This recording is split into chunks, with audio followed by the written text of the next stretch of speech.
이래서 미국 대학생들은 바보가 되는 거야. 한국이 기술 강국이라고? 정치는 엉망인데. 무슨 소리야?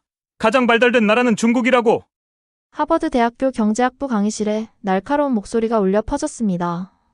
국제경제학 수업 중이었고 존슨 교수는 아시아 각국의 산업 경쟁력을 설명하던 중이었습니다. 칠판에는 한국의 반도체, 배터리, 조선, 자동차 산업이 세계 시장에서 차지하는 점유율 그래프가 그려져 있었습니다. 강의실 앞줄에 앉아있던 중국 유학생 리우는 손을 번쩍 들더니 교수의 허락도 없이 자리에서 벌떡 일어나 소리쳤습니다.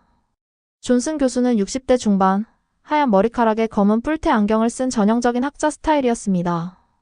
30년 넘게 하버드에서 동아시아 경제를 연구해온 그는 차분한 목소리로 리우를 진정시켰습니다. 그의 푸른 눈에는 경험에서 우러나오는 여유가 담겨 있었습니다. 리우 군, 감정적인 반응보다는 데이터에 기반한 분석이 필요합니다. 오늘 제가 설명하는 내용은 객관적인 산업 통계에 근거한 것입니다. 100여 명의 학생들이 앉아있는 계단식 강의실은 순간 긴장감으로 가득 찼습니다. 학생들은 리우의 도발적인 발언에 놀란 듯 서로를 쳐다보았습니다. 강의실 맨 뒷줄, 구석자리에 앉아있던 한국 유학생 지수는 입술을 깨물었습니다. 26살의 그녀는 하버드 경제학부 석사과정 학생이었고 평소 조용한 성격이었습니다. 하지만 갑작스러운 리우의 발언에 심장이 빠르게 뛰기 시작했습니다. 존슨 교수는 레이저 포인터로 화면의 그래프를 가리키며 설명을 이어갔습니다. 보시다시피 한국은 메모리 반도체 시장의 약 70%를 장악하고 있습니다. 삼성전자와 SK하이닉스는 세계 1, 2위 기업이죠. 배터리 시장에서도 LG에너지솔루션, 삼성 SDI, SK이노베이션이 세계 시장의 35%를 차지하고 있습니다. 리우는 자리에 앉아 팔짱을 끼며 코웃음을 쳤습니다. 그의 옆자리에 앉은 중국 유학생들도 비웃듯 웃고 있었습니다. 강의실 분위기가 불편해지기 시작했습니다. 존슨 교수는 담담하게 말을 이어갔습니다. 물론 중국도 많은 산업 분야에서 놀라운 성장을 보이고 있습니다. 하지만 오늘 우리의 주제는 한국의 산업 경쟁력입니다. 한국은 반도체, 배터리, 조선, 자동차, 스마트폰 등 다양한 분야에서 세계적인 경쟁력을 갖추고 있습니다. 그때 리우가 다시 손을 들었습니다. 존슨 교수는 고개를 끄덕이며 그에게 발언권을 주었습니다. 교수님, 한국은 지금 정치적으로 완전히 혼란스럽잖아요. 뉴스만 봐도 알 수 있어요. 그런 나라가 어떻게 기술 강국이 될 수 있나요? 중국은 이미 모든 면에서 한국을 앞서고 있습니다. 통계 자료가 잘못된 것 같은데요. 리우의 도발적인 질문에 강의실은 다시 한번 술렁였습니다. 뒷자리에 앉아있던 지수는 손에 땀이 차는 것을 느꼈습니다. 그녀는 무언가 말하고 싶었지만 목구멍까지 차오른 말을 삼켰습니다. 평소 강의실에서 발언하는 것을 꺼리던 그녀였기에 쉽게 용기를 낼 수 없었습니다. 존슨 교수는 안경을 고쳤으며 침착하게 리우의 질문에 대답했습니다. 리우 군 중요한 질문을 해주었군요. 국가의 정치적 상황과 산업 경쟁력은 별개의 문제일 수 있습니다. 한국은 지난 수십 년간 정치적 혼란 속에서도 꾸준히 산업 발전을 이루어왔습니다. 교수는 프레젠테이션 화면을 넘겨 다음 슬라이드를 보여주었습니다. 거기에는 한국의 청년 기술 인력과 연구개발 투자 비율이 그래프로 표시되어 있었습니다. GDP 대비 연구개발 투자 비율이 세계 1위라는 수치가 화면에 크게 표시되었습니다. 한국은 국가적 위기 상황에서도 기술과 산업에 대한 투자를 멈추지 않았습니다. 이것이 바로 현재의 경쟁력으로 이어진 것이죠. 존슨 교수의 설명이 이어지는 동안 리우는 여전히 불만스러운 표정으로 자리에 앉아 있었습니다. 그때 강의실 앞줄에 앉아있던 미국 학생 톰이 손을 들었습니다. 교수님, 정치적 혼란이 장기적으로는 기술 발전에 악영향을 미치지 않을까요? 지속 가능한 성장을 위해서는 정치적 안정이 필수적이라고 생각하는데요. 톰의 질문은 학문적이었고 진지했습니다. 존슨 교수는 고개를 끄덕이며 답변을 시작했습니다. 좋은 질문입니다, 톰. 물론 정치적 안정은 장기적인 산업 발전의 중요한 요소입니다. 하지만 한국의 경우는 조금 특별합니다. 한국 사회는 정치와 산업이 어느 정도 분리되어 있는 구조를 가지고 있습니다.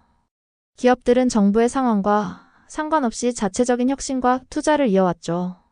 강의실 뒤편에서 여전히 침묵하고 있던 지수는 교수의 설명을 들으며 가슴이 뭉클해졌습니다. 한국인으로서 자국의 기술력을 객관적으로 인정받는 순간이었습니다. 그러나 그녀의 감정은 곧 리우의 다음 발언으로 싸늘하게 식었습니다. 그래도 국격이 있어야 산업도 힘을 받는 법이죠. 요즘 한국은 대통령 뉴스보다 연예인 스캔들이 더 많던데요. 리우의 비아냥거리는 말투에 강의실 내 한국 유학생들은 불편한 기색이 역력했습니다. 지수는 손바닥에 손톱을 파고들게 꽉 쥐었습니다. 그녀의 차분한 성격과 달리 이번만큼은 참기 힘들었습니다. 하지만 여전히 용기가 나지 않았습니다. 존슨 교수는 리우의 발언에 대해 더 이상 논쟁하지 않고 본론으로 돌아갔습니다. 오늘의 핵심 주제로 돌아가겠습니다. 한국의 산업 구조와 그 경쟁력의 원천에 대해 살펴보죠. 교수는 다음 슬라이드로 넘어갔습니다. 화면에는 한국의 주요 산업별 세계 시장 점유율이 표시되어 있었습니다. 존슨 교수의 설명은 계속 이어졌습니다. 한국의 산업 구조는 크게 4가지 분야로 나눌 수 있습니다. 첫째, 반도체와 배터리 같은 첨단 소재 산업. 둘째, 조선과 철강 같은 중공업. 셋째, 자동차와 가전제품 같은 제조업. 넷째, 게임과 엔터테인먼트 같은 콘텐츠 산업이죠. 프레젠테이션 화면은 각 산업별 상세 데이터로 넘어갔습니다. 존슨 교수는 각 산업의 세계 시장 점유율과 기술 수준을 구체적인 수치로 보여주었습니다. 특히 반도체 분야에서 한국의 성과는 두드러졌습니다. 삼성전자는 현재 세계 최초로 3나노미터 공정을 상용화했습니다. 이는 인텔과 TSMC보다도 앞선 기술입니다.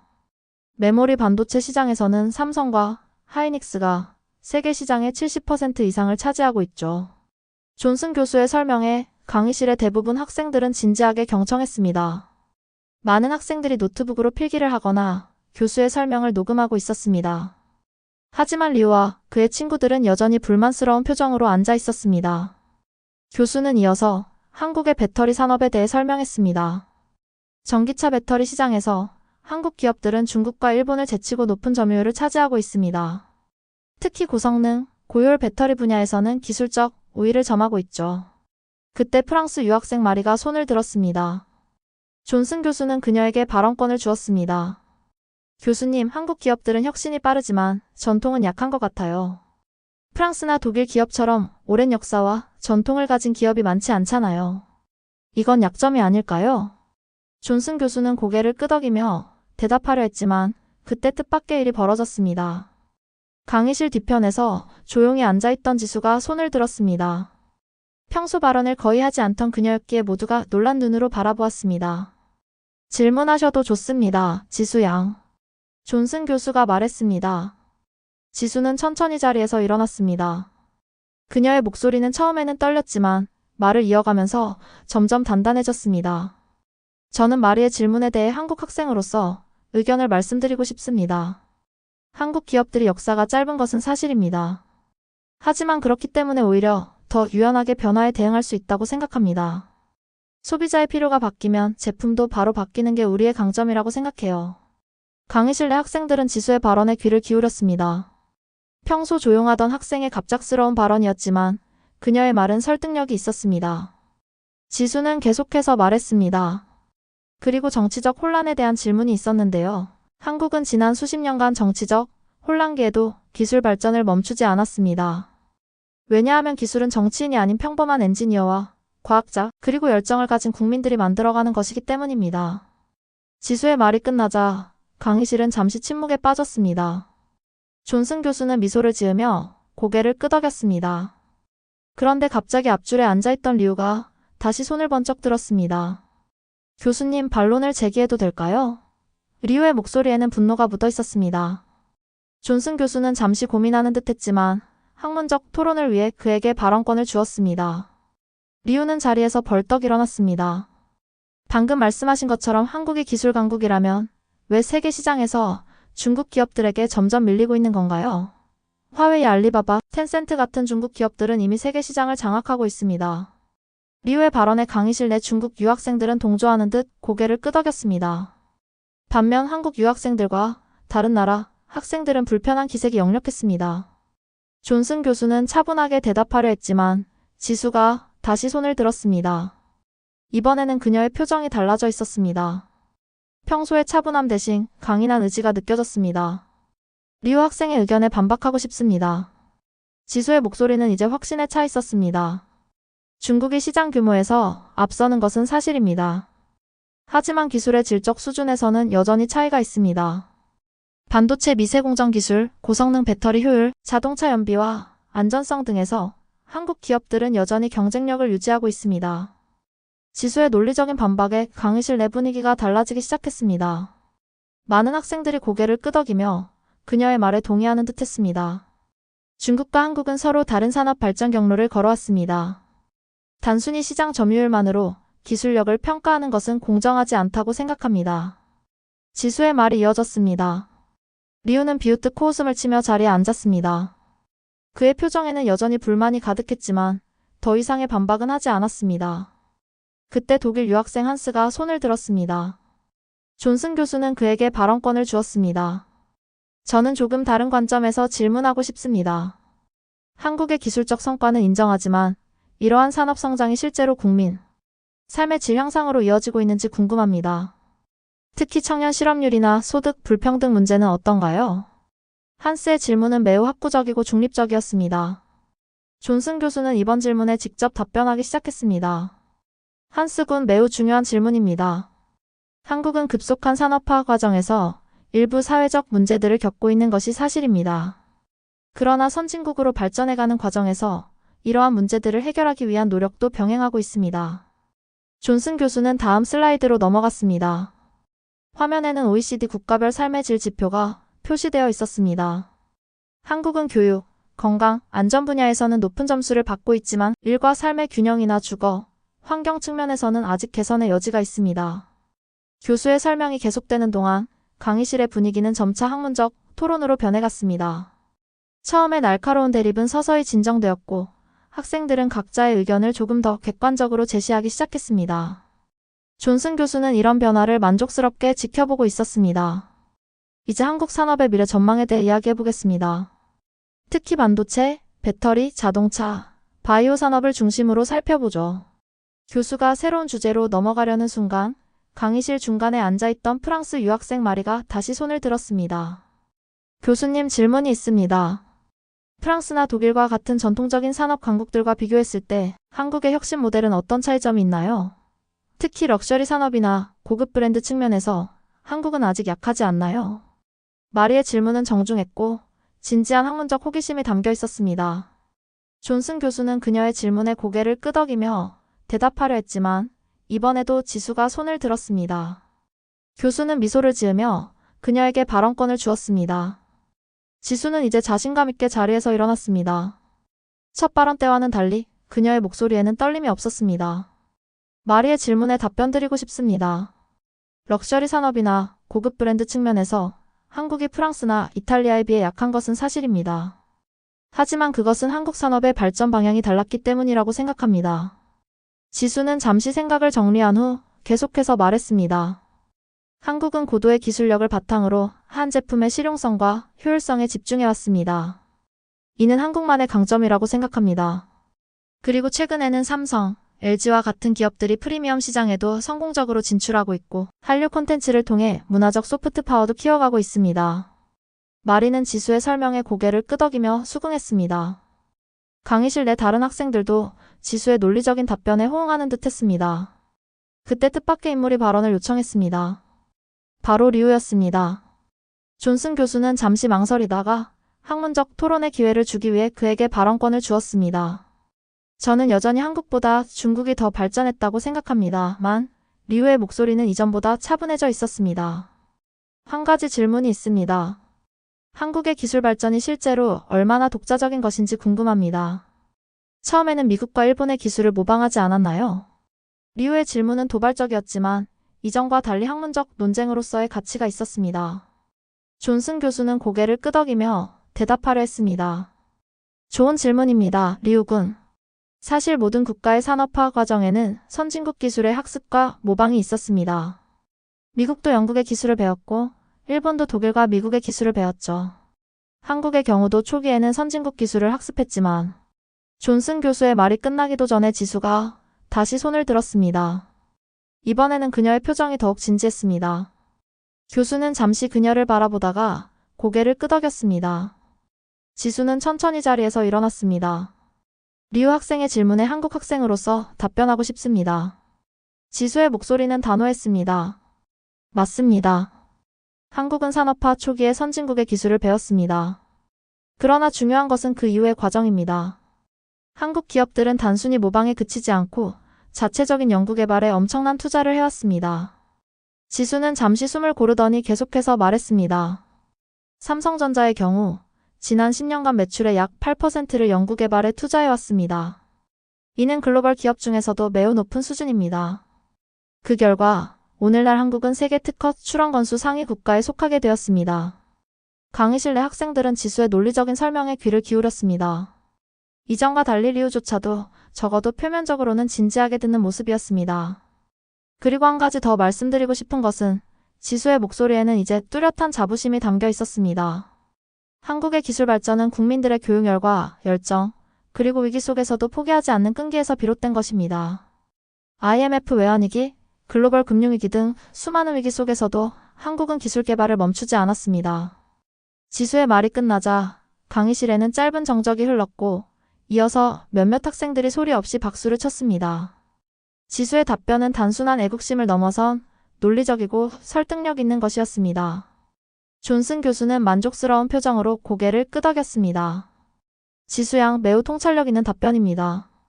실제로 한국의 산업 발전 과정을 보면 빠른 추격자에서 시장 리더로 전환하는 데 성공한 드문 사례입니다.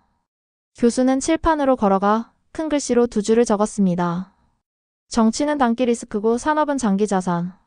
존슨 교수는 칠판의 문구를 가리키며 말을 이어갔습니다. 산업 경쟁력이란 수십 년에 걸쳐 형성되는 장기 자산입니다. 한국은 아시아에서 가장 강한 민간 기술 생태계를 갖춘 나라 중 하나입니다. 이는 정치적 상황과 별개로 쉽게 무너지지 않는 자산이죠. 교수의 말에 강의실 내 대부분의 학생들이 고개를 끄덕였습니다. 하지만 리우와 몇몇 중국 학생들은 여전히 불만스러운 기색이 역력했습니다. 독일 학생 한스가 다시 손을 들었습니다. 교수님, 한국의 산업 모델이 다른 개발도상국에게도 적용 가능할까요? 아니면 한국만의 특수한 상황이 있었던 건가요? 존슨 교수는 미소를 지으며 대답했습니다. 매우 좋은 질문입니다. 한국의 산업화 모델은 압축 성장이라는 특징이 있습니다.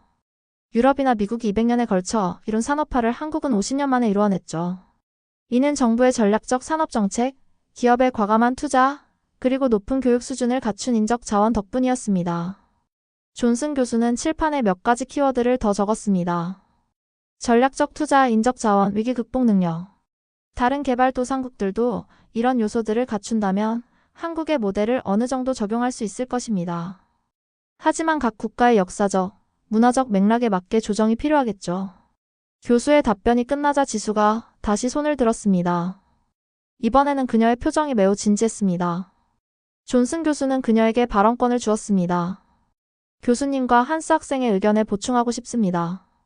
지수의 목소리에는 확신이 담겨 있었습니다.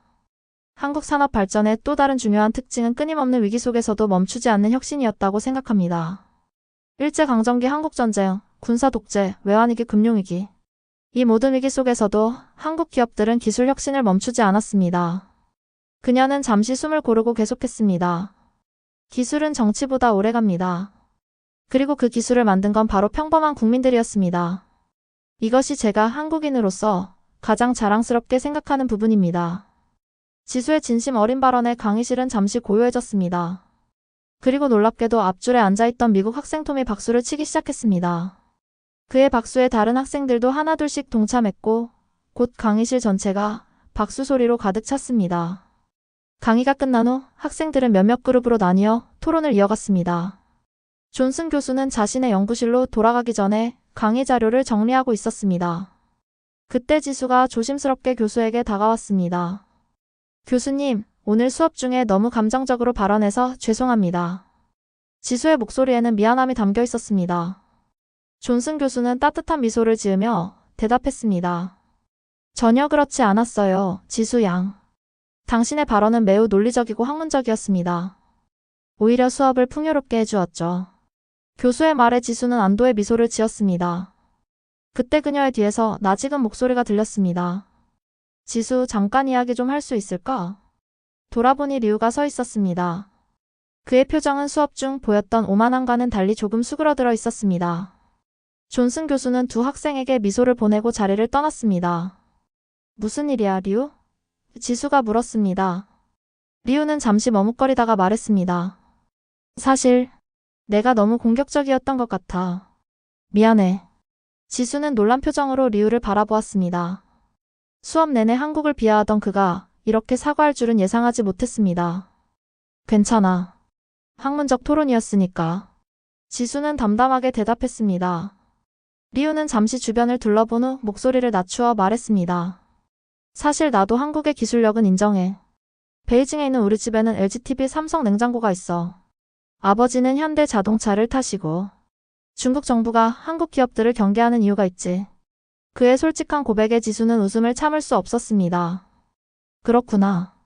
근데 왜 수업 시간에는 그렇게 한국을 깎아내렸어? 리우는 어깨를 으쓱했습니다. 글쎄, 애국심? 국가 자존심? 아니면 그냥 경쟁의식이었을지도 모르겠어. 두 사람은 서로를 바라보다 웃음을 터뜨렸습니다. 그때 독일 학생 한스와 프랑스 학생 마리가 다가왔습니다. 우리 함께 점심 먹으러 갈래? 한스가 제안했습니다. 오늘 토론이 너무 흥미로웠어. 더 이야기하고 싶은데. 마리도 고개를 끄덕였습니다. 맞아. 나도 한국의 화장품 산업에 대해 더 알고 싶어. 최근에 프랑스 시장에서도 한국 화장품 브랜드들이 인기가 많아지고 있거든. 내 학생은 함께 학교 근처 카페로 향했습니다. 도착하자마자 그들은 각국의 산업과 문화에 대한 열띤 토론을 이어갔습니다. 처음에는 날카롭게 대립했던 지수와 리우도 이제는 서로의 의견을 존중하며 대화를 나누었습니다. 나는 오늘 한국이라는 나라를 다르게 보게 됐어. 한스가 커피를 마시며 말했습니다. 정치적 혼란 속에서도 기술 혁신을 계속해 나간다는 건 정말 인상적이야. 마리도 동의했습니다. 맞아. 우리 프랑스 화장품 브랜드도 이제 K-뷰티를 따라하고 있어. 빠른 제품 주기와 소비자 중심 혁신은 우리도 배울 점이 많아. 심지어 리우도 솔직한 말을 이어갔습니다. 사실 중국 정부도 한국의 문화 콘텐츠 산업을 꽤 부러워해. 소프트 파워라는 측면에서 한류는 정말 대단한 성과야. 지수는 친구들의 말을 들으며 가슴이 뭉클해졌습니다. 오늘 아침까지만 해도 강의실에서 발언하는 것조차 부끄러워했던 그녀가 이제는 당당하게 자신의 국가에 대해 이야기하고 있었습니다. 그리고 무엇보다 다른 나라 학생들이 한국의 가치를 인정해주는 것이 감사했습니다. 그날 저녁 지수는 기숙사 방으로 돌아와 노트북을 펼쳤습니다. 오늘의 경험을 정리하고 싶었습니다. 창밖으로는 하버드 캠퍼스의 아름다운 밤 풍경이 펼쳐져 있었고 가을의 서늘한 바람이 창문을 두드렸습니다. 그녀는 자신의 연구 노트에 오늘 수업에서 배운 내용과 생각들을 정리하기 시작했습니다. 특히 존슨 교수가 칠판에 적었던 문구가 계속 머릿속에 맴돌았습니다. 정치는 단기 리스크고 산업은 장기 자산. 지수는 화면에 자신이 수업 중에 했던 말을 적었습니다. 기술은 정치보다 오래간다. 그리고 그 기술을 만든 건 바로 평범한 국민들이다. 그녀는 잠시 이 문장을 바라보다가 새로운 줄을 추가했습니다. 한국은 흔들리지만 결코 멈추지 않는다. 자신이 쓴 글을 바라보며 지수는 깊은 생각에 잠겼습니다. 한국에서 자란 그녀는 어릴 때부터 뉴스에서 쏟아지는 정치적 혼란과 사회적 갈등을 보며 자랐습니다. 때로는 자신의 나라가 부끄럽게 느껴질 때도 있었고 외국인들 앞에서 한국을 설명하는 것이 망설여질 때도 있었습니다. 하지만 오늘 하버드 강의실에서 그녀는 새로운 시각을 얻었습니다. 한국의 정치는 혼란스러울지 몰라도 산업과 기술은 꾸준히 발전해 왔다는 것. 그리고 그 원동력은 정치인이나 큰 이슈가 아니라 묵묵히 일하는 평범한 사람들이었다는 것을 다시 한번 깨달았습니다. 지수는 노트북 화면을 스크롤하며 한국 뉴스 사이트를 열었습니다.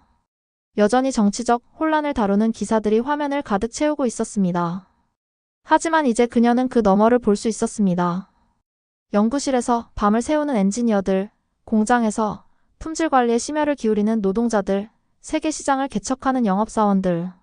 이들이 바로 한국의 진정한 힘이라는 것을. 그녀의 노트북 메신저가 울렸습니다. 한국에 있는 아버지로부터 온 메시지였습니다. 공부는 잘 되고 있니? 여기는 여전히 정치가 시끄럽구나. 걱정 마라. 우리는 항상 이렇게 살아왔으니까. 지수는 미소를 지으며 답장을 썼습니다. 네, 아빠. 걱정 마세요. 오늘 수업에서 한국에 대해 발표했어요. 우리나라가 정말 자랑스러웠어요. 정치는 혼란스러워도 우리의 기술과 산업은 계속 앞으로 나아가고 있으니까요. 메시지를 보내고 지수는 창밖을 바라보았습니다. 하버드의 밤하늘에 별들이 빛나고 있었습니다. 그녀는 언젠가 자신도 한국의 발전에 기여할 수 있기를 바랐습니다. 아마도 지금 배우고 있는 경제학의 지식을 가지고 더 나은 국가 발전 모델을 연구하는 학자가 될지도 모릅니다. 지수는 자신의 연구 노트에 마지막 한 줄을 추가했습니다. 우리의 손은 멈추지 않는다. 그녀는 노트북을 닫고 깊은 숨을 내쉬었습니다. 오늘의 강의와 토론은 끝났지만 그녀의 여정은 이제 시작이었습니다. 하버드에서 배운 지식과 오늘 얻은 자신감으로 그녀는 더 넓은 세계에 한국의 진정한 가치를 알리는 역할을 할 수 있을 것입니다. 정치는 혼란스러울지 몰라도 기술과 산업은 멈추지 않습니다. 그리고 그 중심에는 항상 열정적인 사람들이 있습니다. 오늘 이 하버드 강의실에서 벌어진 논쟁은 단지 시작일 뿐입니다. 한국의 기술력과 산업 경쟁력은 앞으로도 계속해서 세계를 놀라게 할 것입니다. 여러분도 정치적 혼란 속에서도 묵묵히 자신의 분야에서 최선을 다하고 계신가요? 여러분의 노력이 바로 대한민국의 진정한 힘입니다. 이 글이 마음에 드셨다면 좋아요와 구독, 그리고 여러분의 소중한 댓글 부탁드립니다. 다음에도 여러분께 더 좋은 이야기로 찾아뵙겠습니다.